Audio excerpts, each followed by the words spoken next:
Faedahnya zikir adalah menjadikan kita diridhoi oleh Allah. Masya Allah ya. Zikir itu membuat kita diridhoi. Baik itu zikir hati, zikir lisan maupun zikir perbuatan. Ya, zikir perbuatan itu diantaranya adalah amal soleh. Kita lihat di Quran surat 3 ayatnya 190. Ini juga bentuk zikir. Bentuk zikirnya gini. A'udzubillahi minasyaitonirrajim. Inna fi khalqis samawati wal ardh wa ikhtilafil laili wan nahari la ayatin li ulil albab. Sesungguhnya di dalam penciptaan langit dan bumi dan silih bergantinya malam dan siang terdapat tanda-tanda bagi orang yang berakal. Apa yang terjadi antara langit dan bumi kemudian dipikirkan, membuat kesimpulan, tapi kesimpulannya membesarkan Allah. Dia lebih dekat kepada Allah hasil kesimpulannya, bukan malah semakin menjauh. Jadi ketika seorang meneliti misalnya tentang virus corona misalnya, dia meneliti kemudian tahu kedahsyatannya, bahkan sampai tahu penangkalnya. Ini orang tidak ujub ya, atau tidak sombong, kemudian justru dia sujud kepada Allah, bersyukur kepada Allah. Tapi kalau kemudian hasil penelitian itu menyebabkan orang ini justru ujub, berarti tidak termasuk zikir. Yang termasuk zikir itu apapun hasil dari analisa manusia, hasil dari produk akal manusia yang mendukung dirinya dekat kepada Allah, nah itu hasil produk zikir yang benar. Jadi hasil terserah, mau neliti apa terserah, silahkan. Kemudian di ayat selanjutnya, alladzina yadhkurunallaha qiyaman wa qu'udan wa 'ala junubihim wa yatafakkaruna fi khalqis samawati wal ardh rabbana ma khalaqta hadza batilan subhanaka faqina 'adzabannar. Orang-orang yang mengingat Allah berzikir sambil berdiri, duduk atau dalam keadaan berbaring, mereka memikirkan tentang penciptaan langit dan bumi. Apa yang terjadi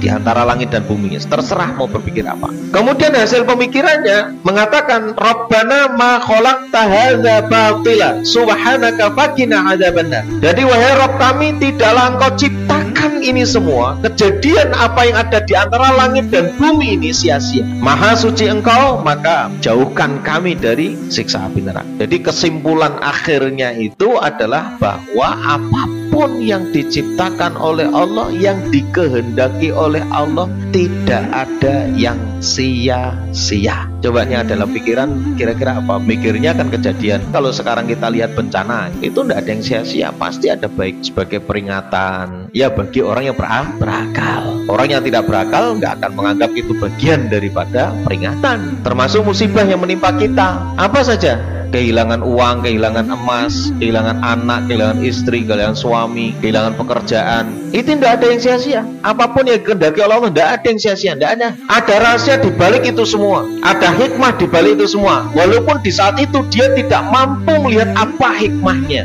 Di media ada seorang yang selamat dari jatuhnya Sriwijaya Air gitu. Mungkin pada saat dia itu tertinggal pesawat, dia akan marah-marah, gimana saya ditinggal gitu kan, karena mungkin macet misalnya nih, ngamuk-ngamuk sama drivernya, kemudian sampai di bandara ternyata sudah terlambat. Di saat itu dia mungkin akan marah luar biasa. Kenapa? Itu tadi, karena dia tidak diawali dengan zikir. Kalau orang yang diawali dengan iman yang secara utuh ya, dia akan mengatakan, ini semua kehendak Allah. Apa rahasia di balik ini semua? Ternyata meledak. Terus dia kadang marah sama drivernya, marah sama penjaganya itu. Bagaimana dia? Malu kan? Nah ini. Jadi kenapa kita harus awali dengan hati yang sehat ya? Itu karena biar tidak terjadi seperti, saya pernah punya pengalaman pulang dari Batam kalau tidak salah, dari Tanjung Uban di Batam mau ke Jakarta, delay kalau tidak salah sekitar setengah jam, saya sama teman saya. Kemudian karena delay, mungkin ada acara seminar atau apa kan, sudah diperkirakan sampai Jakarta jam berapa ya, namanya sudah pesawat kan begitu. Wahnya dia marah-marah sama petugasnya itu, marah-marah betul. Apa kata teman saya? Dia bilang, seandainya kalau marahnya itu bisa mempercepat kita sampai ke Jakarta, saya akan ikut marah. Sekarang pertanyaannya, itu orang marah karena delay, saya tidak marah, dia marah. Itu kira-kira sampai Jakartanya dulu man? Hah? Bareng. Lah satu pesawat toh, iya toh? Persoalannya lah nek bareng ngopo ndak marah. Kalau kita datangnya sampai ke Jakartanya itu sama-sama jamnya, ngapain saya harus marah-marah? Kalau mau berpikir begitu, hati kalau sudah dikelola itu insya Allah loh ya, itu luar biasa.